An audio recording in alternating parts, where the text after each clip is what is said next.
Assalamu alaikum students. So today we'll be learning about another topic from Satya, which is about inhibitors of oxidative phosphorylation. और उसमें हम लोग ने अब अनकपलर्स की बात करनी है. नॉर्मली हमारे पास क्या होता है कि इलेक्ट्रॉन ट्रांसपोर्ट चेन का जो प्रोसेस होता है वो ऑक्सीडेटिव फॉस्फोराइलेशन के प्रोसेस के साथ कपल्ड हुआ होता है, यानी कि इलेक्ट्रॉन ट्रांसपोर्ट चेन जहाँ पर चलनी है वहाँ पर एटीपी की जनरेशन होनी ही होनी है.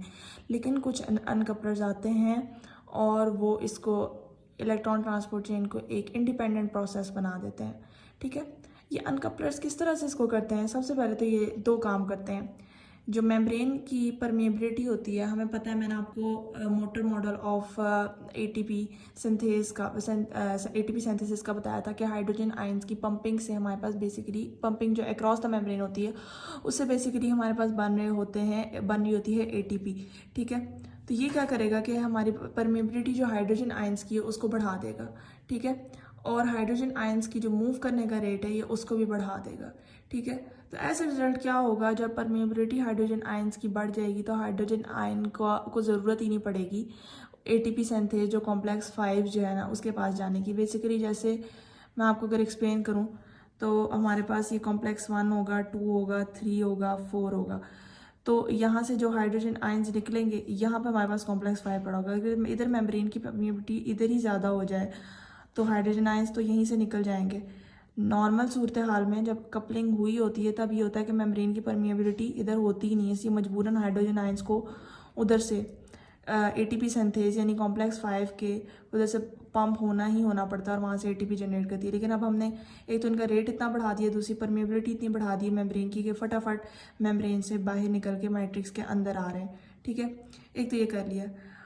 और नेक्स्ट जो होता है हमारे पास एक और मैकेनिज्म होता है, उसमें ये होता है कि हम सबस्ट्रेट्स को डायरेक्टली उनको ऑक्सीडाइज कर लेते हैं NADH और FeDH2 की प्रेजेंस में.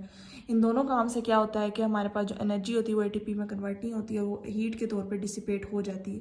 ठीक है, इसकी एग्जांपल है हमारे पास 2,4 डायनाइट्रोफिनोल. ये हमारे पास लिपोफिलिक है और इलेक्ट्रॉन कैरियर है और इसके अंदर कोई ख़ास बात नहीं की हुई. बुक के अंदर उसने बोला कि बाद शुरू में हम लोग वेट लॉस के लिए यूज़ करते थे, बाद में बैन हो गया और फजूल बातें हैं, इनको आप लोग मिस कराएं. नेक्स्ट जो हम लोग और कुछ ड्रग्स हैं जो हम एज अ अनकपलर यूज़ कर रहे होते हैं वो होते हैं डायनाइट्रोग्लिसोल, पेंटाक्लोरोफिनोल और एस्पिरिन. मैं चाहूँगी आप एस्पिरिन का नाम याद रखें, बाकी बेशक मिस कराएं. अच्छा, ये तो हो गया हमारे पास एनाटॉमिकली जो हमारे पास ड्रग्स होंगी ये उनके तौर पे हमारे पास अनकपलर्स आ जाते हैं. कुछ अनकपलर्स हमारी बॉडी खुद प्रोड्यूस कर रही होती है and if our body is producing it is for good. ठीक है, अच्छा, ये जो फिजियोलॉजिकल अनकपलर्स हैं जैसे कि thyroxine, long chain fatty acid और थर्मियोजेनिन, ये इनकी बात करें तो ये सिग्निफिकेंस में ही आ जाती है. सिग्निफिकेंस को अगर हम लोग बुक से देखें तो हमारे पास सबसे पहले उन्होंने बात की हुई है कि अनकपलर्स क्यों ज़रूरी होते हैं. कि हमारे कुछ जो एनिमल्स होते हैं वो एटीपी की उन्हें इतनी ज़रूरत नहीं होती जितनी उन्हें हीट की ज़रूरत होती है, क्योंकि उन्होंने जाना होता है जनाब हाइबरनेशन में. हाइबरनेशन बेसिकली एक ऐसा प्रोसेस है जिसमें जैसे सर्दियाँ आती हैं तो एनिमल्स जो है अंडरग्राउंड जाकर सो जाते हैं for long periods of time, long durations of time के लिए. ठीक है, हाइबरनेशन के लिए, हीट की प्रोडक्शन के लिए वो लोग ये अनकपलिंग का मैकेनिज़्म यूज़ करते हैं. क्या करते हैं कि वो इलेक्ट्रॉन ट्रांसपोर्ट चेन को ऑक्सीडेटिव फॉस्फोराइलेशन से अलग कर देते हैं, इसको एक इंडिपेंडेंट प्रोसेस बना देते हैं. और क्या होता है कि जो एनर्जी होती है वो हीट की डिसिपेशन में यूज़ होती है. इसको हम कहते हैं नॉन शिवरिंग थर्मोजेनेसिस. ठीक है, इसको बुक के अंदर लिखा हुआ है नॉन शिवरिंग थर्मोजेनेसिस, ये देखें. ठीक है, ये इसको बेसिकली ब्राउन एडिपोज टिश्यू के अंदर कन्वर्ट करवा देते हैं और ब्राउन एडिपोज टिश्यू बेसिकली ज़्यादा बैक के अंदर प्रेजेंट होता है, नेक के अंदर प्रेजेंट होता है. और वो क्या करवाता है, वो हीट की प्रोडक्शन करवाता है. तो मतलब एक्सेस कैलोरीज बजाय बॉडी के अंदर डिपॉजिट हो वो किस चीज़ में यूज़ हो जाती हैं, हीट की लिबरेशन में यूज़ हो जाती हैं. एक और हमारे पास होता है थर्मोजेनिन. थर्मोजेनिन भी एक हमारे पास अनकपलर है, इनर माइटोकॉन्ड्रियल मेम्ब्रेन में होता है और ये भी एटीपी की फॉर्मेशन को ब्लॉक करता है और हीट को यूज़ करता है.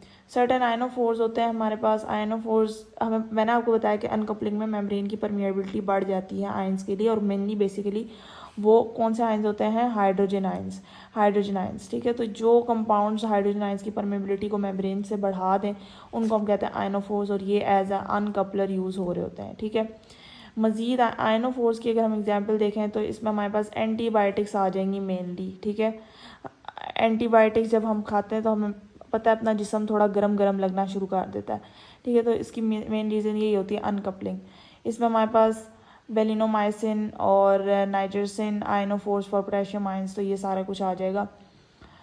तो this was all about today's video, hope you have got this और I have made it very clear. Thank you so much.